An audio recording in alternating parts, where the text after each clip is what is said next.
বিয়া হওয়ার পরে একটা জিনিস বুঝলাম বন্ধুরা, যে পর কোনো দিন আপন হয় না। যেতই আমরা বিয়া হইয়া আই না কেন, মা বাবার বাড়ি চাইরা, মা বাবার চাইরা, সব কিছু চাইরা, যেখানে জন্ম হইল সব কিছু বড় হইলাম, তারারে চাইরা আই শ্বশুর বাড়িতে, তারা আপন কইরা নো, কিন্তু তারা তো আমরা আপন করতে পারে না। মানুষে কয় যে এক গাছের চাল আর এক গাছে লাগে না, এটা পুরো বাস্তব কথা। যারার বিয়া হয়েছে তারা বুঝবো।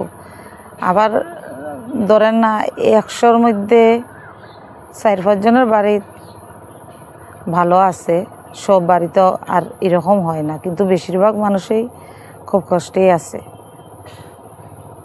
আজকে কষ্ট পাইয়া যদি বাপের বাড়ি যায় গিয়া, কইব মেয়েটার স্বভাব ভালো না, সংসার করতে পারছে না। আর যদি সুইসাইড করে তখন কইব কেন বাপের বাড়ি আই ফললে না, সুইসাইড কেন করলে। এটা হলো মানুষের কথা।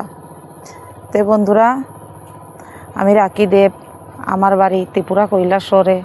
তো আবার একটা ছোট্ট মিনি ব্লগ নিয়ে তোমাদের সামনে চলে এলাম। তোমাদের সবাইকে স্বাগতম। দেখো আজকের মেনু বানাইছি, ডাল করছি, শুটকি তরকারি করছি, এখানে করছি ডালের বড়া করছি, কইরা মা ছেলে ভাত নিয়া বইয়া গেছি। আমরা তো সকালে ভাত খাই না, দুপুরে সব কাজটা সাইরা ভাত নিয়ে বইয়া গেছি। ওই দেখেন শুটকি তরকারি আছে, ডাল আছে, শশা কাটটা নিছি, ডালের বড়া আছে, মা ছেলে নিয়ে ভাত নিয়ে নিছি। আমার ছেলে ভিডিওর সামনে আইতে চায় না, এটা ভালো হয় না। ঠিক আছে বন্ধুরা, ভালো থাকবা, দেখা হইব নেক্সট ভিডিওতে।